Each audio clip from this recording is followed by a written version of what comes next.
କରିକି ରୁହନ୍ତି ତାକୁ ଆମେ ପରିବାର କୁହନ୍ତି। ପରିବାରରେ ଜଣେ ଜଣକୁ ସାହାଯ୍ୟ କରନ୍ତି ହେଲା, କାମରେ ହଉ ପାଠରେ ହଉ। ତମେ ପାଠ ପଢିଲେ ତମ ଭଉଣୀ ସାହାଯ୍ୟ କରିଦିଅନ୍ତି ହେଲା, ତମର ହୋମୱାର୍କ କରିବାରେ ତମ ଭଉଣୀ ମାନେ ସାହାଯ୍ୟ କରନ୍ତି ନା ନାହିଁ? ଯାହା ବଡ ଭାଇ ବଡ ଭଉଣୀ ଯାହା ଅଛନ୍ତି ସାହାଯ୍ୟ କରନ୍ତି। ସେମିତି ତମ ପରିବାରରେ ସବୁ କିଏ କିଏ ଅଛନ୍ତି?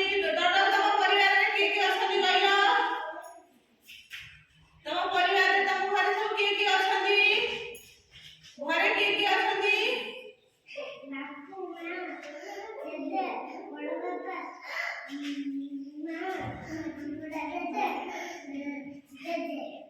ତାଙ୍କ ପରିବାରରେ ବାପା ମା ଜେଜେବାପା ଜେଜେମା ତା ବାପୁ ତା ବାବା ତା ମାମା ଅଛନ୍ତି। ସେମିତି ପୁଛୁ ତମ ପରିବାରରେ କିଏ କିଏ ଅଛନ୍ତି କହିଲ?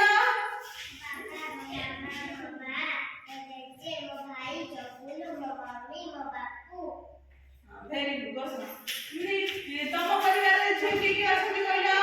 ତମ ଘରେ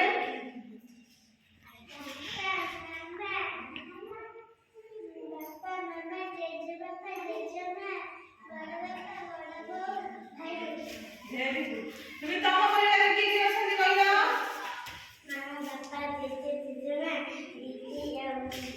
ଦେଖି ଆମ ଘରେ ଯିଏ ଶାଢୀ ପିନ୍ଧିକି ରୋଷେଇ କରନ୍ତି ଆମେ ତାକୁ କଣ ବୋଲି କହିବା? ଯିଏ ବସିକି ବଗିଚାରେ ଖବର କାଗଜ ପଢନ୍ତି ତାକୁ କଣ କହିବା? ଜେଜେ ହେଲା। ଆଉ ଯିଏ ଦିନ ସାରା ଯାଆନ୍ତି କାମକୁ ଆସିଲେ ଘରେ ଆସିଲେ ରେଷ୍ଟ ନିଅନ୍ତି ସନ୍ଧ୍ୟାରେ ତାଙ୍କୁ କଣ କହିବା?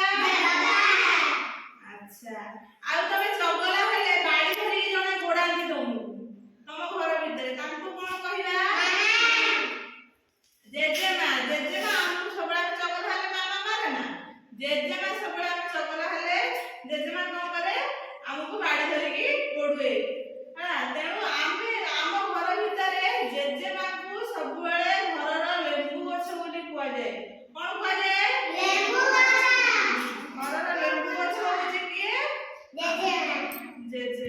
ସମସ୍ତଙ୍କୁ ସମ୍ମାନ ଦେବା। ସକାଳୁ ଉଠିକି ଘରର ସଦସ୍ୟଙ୍କୁ ପ୍ରଣାମ କରିବା ହେଲା। କିଛି ପରିବାରରେ ଆମର ହଉଛି ଝଗଡା ହଉଛି ସେସବୁ ସେ ବଡମାନଙ୍କ ଝଗଡାରେ ସାନମାନେ ଆମେ ମୁଣ୍ଡ ଖେଳିବା ନାହିଁ ହେଲା। ତାହେଲେ ଆମେ ଜାଣିଲେ ଆମ ପରିବାରରେ ଆମେ କିଏ କିଏ ରୁହନ୍ତି ସବୁ? ବାପା ମା ଜେଜେବାପା ଜେଜେମା ଦାଦା ଖୁଡି ବଡବାପା ବଡମା ଏସବୁ ଆମ ପରିବାରରେ ରୁହନ୍ତି। ସେମାନଙ୍କୁ ଉଚିତ ସମ୍ମାନ ଦେବା, ସାନମାନଙ୍କୁ ସ୍ନେହ ବଡମାନଙ୍କୁ ସମ୍ମାନ ଦେବା ହେଲା।